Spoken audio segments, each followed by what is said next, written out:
Kami po, magpipinsan po. Ay, magkapatid po kami ni Kuya Mac. Ito po, pinsan namin.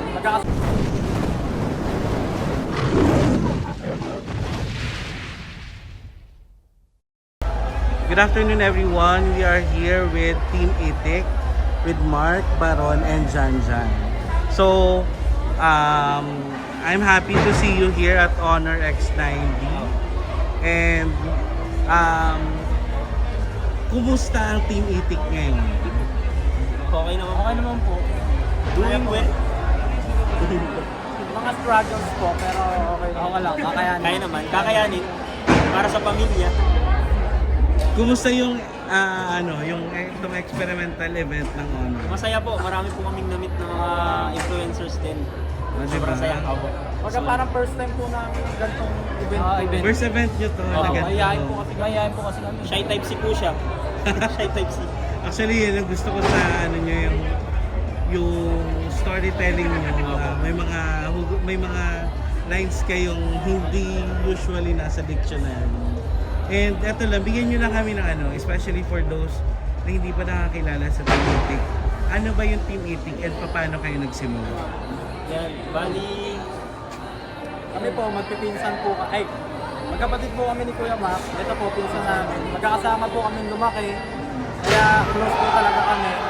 Tapos po, yung una po namin vlog, yung mga trabaho po talaga namin dati.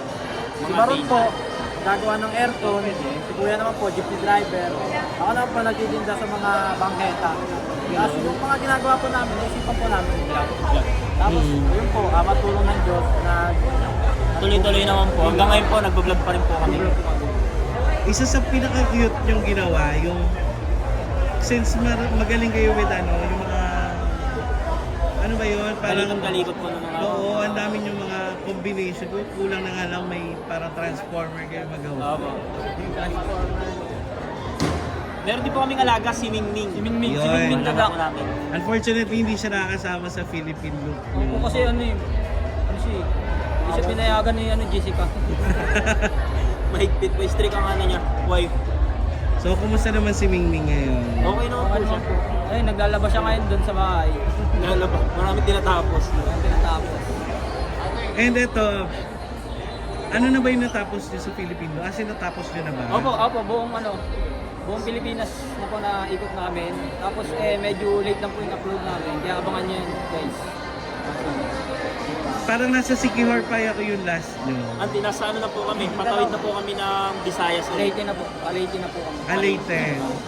So, kailan kayo nag-start Ng loop po namin. ng loop nyo? Ano po nag-start po kami ng loop. August. August. July, mga ganun po. July. Kulang-kulang 4 na buwan po kami nag-loop.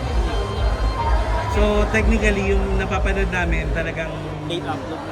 hindi naman late upload, parang para kasi series naman yan Series. So, nasa kayo ngayon? Nasa late na kayo ngayon? Opo, late na. Sa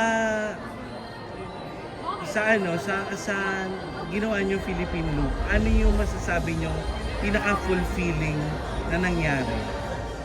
Yung ano po talaga yung na-explore po namin yung iba't ibang tourist spot sa Pilipinas. Hindi lang po sa tourist spot meron po kasi mga magagandang lugar na hindi talaga siya tourist spot pero sobrang ganda po talaga.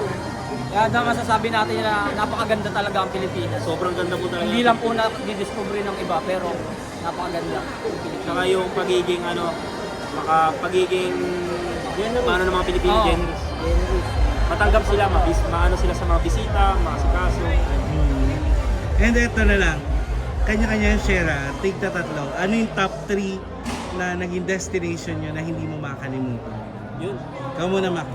Ang pinaka hindi ko makakalimutan talaga, top 1 ko talaga, Sikihor. Gustong gusto ko talaga siyang balikan. Lagi ko siyang, minsan napapanaginipan ko pa. Yan, talagang pag sinabing probinsya vibe, Sikihor talaga sa akin.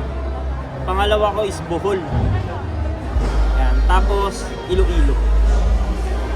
Ikaw, Baron. Sa akin naman, Sikihor, Mindoro, kasi Mindoro, medyo tumagal kami doon. Na-explore ko rin yung lugar. Tapos magaganda yung mababait yung mga nakasama namin doon. Yun lang, tsaka sa Bohol maganda. Speaking of Mindoro, parang Oriental lang ata kayo pumunta. Opo, Oxy po, iikutin namin siya. Actually, hinintay namin kayo sa Oxy. Taga-Occidental lang. Sabi ko, uy, baka dumaan dyan, sabihan niya ako, hindi lang kayo dumaan. Salute po namin next time. Ikaw, Ako po, Mindoro, tas Laguna, tsaka Bicol. anong pinaka-memorable na napuntahan niyo doon? Mindoro po ako eh. Yung mga magaganda pong lugar doon, tsaka yung mga naging kaibigan po namin talaga. Mindoro, sobrang dami. And ngayong natapos na yung Philippine Loop, ano yung next for Team Itik? Ano po namin ngayon, focus po kami sa balik po kami sa dating content. Namimiss po kasi namin mag-build, gumawa ng mga makaibang bagay. Yung mga hindi ko naiisip basta-basta ng mga matitinong parang ganun po, namimiss lang po namin siya. Tsaka yung mga pagtitinda-tinda. More on business naman kami.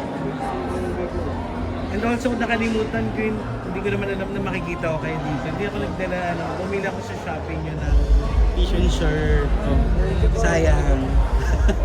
Mamapirma ako sana. And eto na lang, for, syempre, kaka-start lang ng 2026. Ano yung nilook forward nyo for that team? Nilook forward po namin is makabuild po kami ng business na masasabi po namin successful para sa amin. Yun. Mabuild po namin siya Forward para lang. maponduhan din po yung mga future content na gusto namin gawin. Ganun po kasi. Talaga kasi ang content po namin, need po talaga ng budget. Parang ganun po. Actually, ang ganda ng ano nyo eh, ng bus nyo. Dala nyo ba yung bus? Hindi po siya eh. Ba yan? Hindi po kasya dito. Masikip. Pinagbawal ba sa ano? Hindi naman po. Hindi naman po. Kaso lang, malaki po siya masyado eh. Kaya hindi talaga kasya. Ayun. Eto, sa nangyaring Honor X na hindi na launch, sino yung mga siyempre nakilala niyo yung mga influencer, sino yung mga nasabi niyo gusto niyo isakay sa bus ninyo? Makasama, at least makakolaborate sa isang Marami po episode. kasi sila eh. Kung pwede lang po, halos lahat sila eh. Sama namin, no? Kasya pati sa bubong, no? Patong sama-sama na. Para masaya lahat. Ganun po talaga yung namin. Kung kasya lang po lahat. Ayun. So, thank you so much. Thank you.